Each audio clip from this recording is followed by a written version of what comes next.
Leaven was customarily regarded as a symbol for corruption and evil.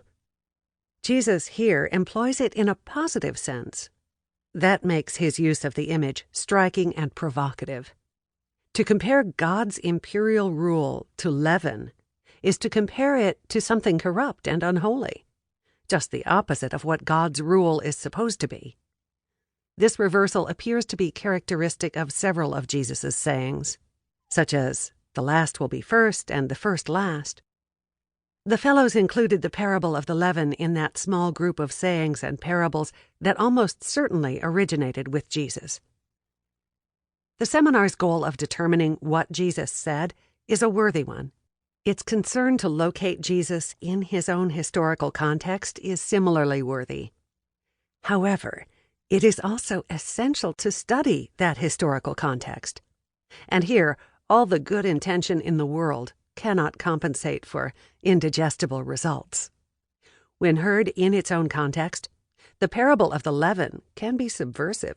But what it subverts is not the image of the holy. The leaven should get a rise out of its hearers. But in order to experience this, we need to clean our palates of both the bland white bread interpretations and the toxic ones as well. Initial crumbs, both tasty and not. Most interpretations of the parable of the leaven, like interpretations of most parables, are obvious and uninteresting. For this parable, we hear comments such as, "Out of the most insignificant beginnings, invisible to human eye, God creates his mighty kingdom, which embraces all the peoples of the world." Or, "As yeast works to leaven the dough, so the growth of the kingdom is inevitable." Or, "Just as few converts, like yeast, can work to convert the entire population."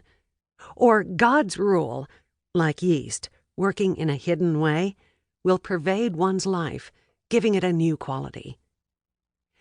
We do not need a parable to tell us that the divine kingdom is mighty, and there are better ways of assuring us that the kingdom will come.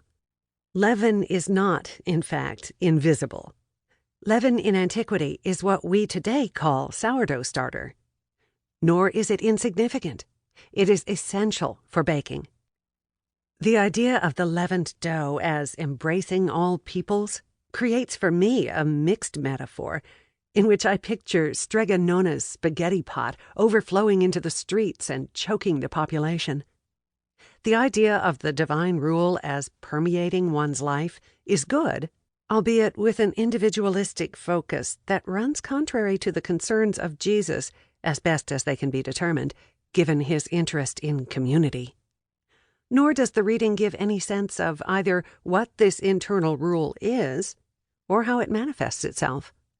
If the parable says that acknowledging God means you'll be a better person, again, the point may be true, but it is by no means shocking. Although the various allegorical moves, the dough represents the entire world, the dough represents the individual, are all plausible, none is compelling. Such interpretations leave little to chew on or to savor. Rather than catch in the throat, a matter that really is something of life and death, bland interpretations slide easily down the gullet and pass quickly through the body. Such white bread servings can already be made tastier by attention to how else bread functions in Jesus' teachings.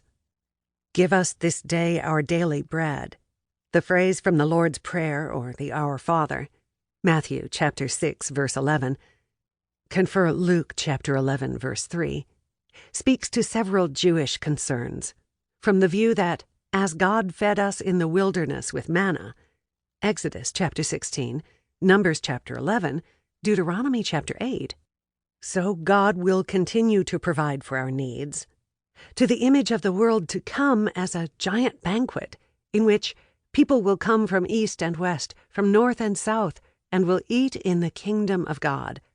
Luke chapter 13, verse 29, comparing Matthew chapter 8, verse 11. The term translated daily, Greek epiousion, has a connotation of for tomorrow or for the future, and that complements the idea of